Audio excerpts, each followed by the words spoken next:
All right, folks, welcome back to John Solomon Reports. I am your host, Daniel Payne, and joining us right now on the phone is Jonathan Butcher. He's a senior policy analyst for the Center for Education Policy at the Heritage Foundation's Institute for Family, Community, and Opportunity. Jonathan, thanks for coming on here.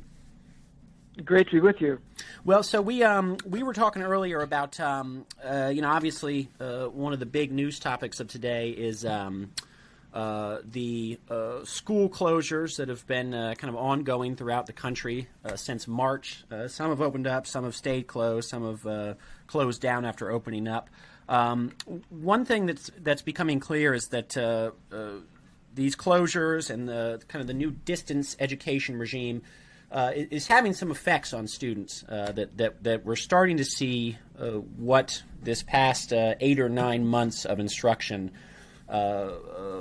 what's kind of coming out from it. So can you kind of tell our listeners what kinds of effects are we seeing on children's education throughout the country? Do we have enough? I mean, obviously there's so much that's preliminary right now, but do we have enough data at this point to make a reliable assessment on what these closures and what virtual distance education is doing to kids from an educational perspective?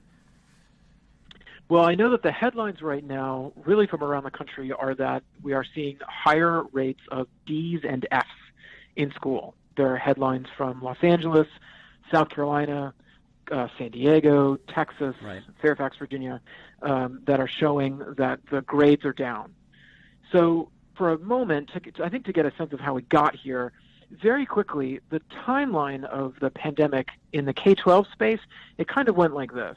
When things began to close in March, schools had a choice of whether to do nothing at all and just close their doors, or to try to pull together some sort of virtual instruction to do something so that they didn't simply end the school year early. Districts chose, from my view, not to follow some of the best practices of existing virtual schools. I think they just kind of pulled together what they could and muddled their way through the end of the school year. And then over the summer, I don't think that those options improved. And I think as we saw evidence come in that schools were not super spreaders and the effects of the pandemic on young people were not the same as the community at large, I think schools remained closed to in-person learning. And that's how we arrived here today with still a bit of I would say, wildly uneven delivery of online instruction and some pretty low performance from students over the past 6 to 9 months. And can you tell what education experts, what do they see as the effects of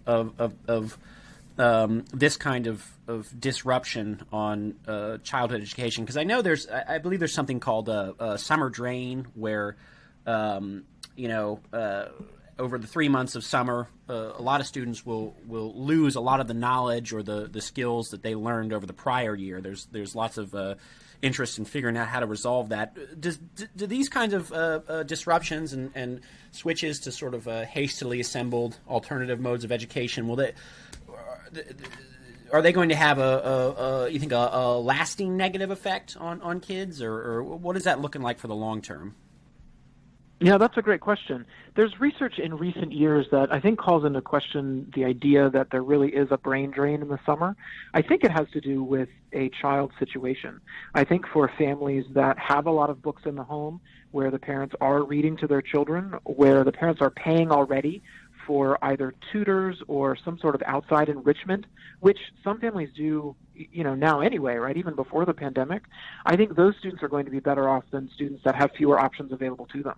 And so I think that when we see news from large urban areas, especially places like LA, like Chicago, like Detroit, Philadelphia, where tens of thousands of kids in some instances simply aren't on the rolls anymore. Right.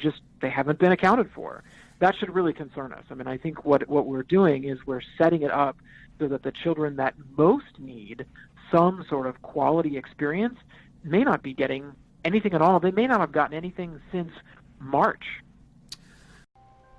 Thanks for watching the Heritage Foundation's YouTube channel. With more than 500,000 members, we are the nation's largest conservative research and education institution. We believe the principles and ideas of the American founding are worth conserving and renewing. Please help us further our mission by subscribing to this channel and sharing our videos with your family and friends.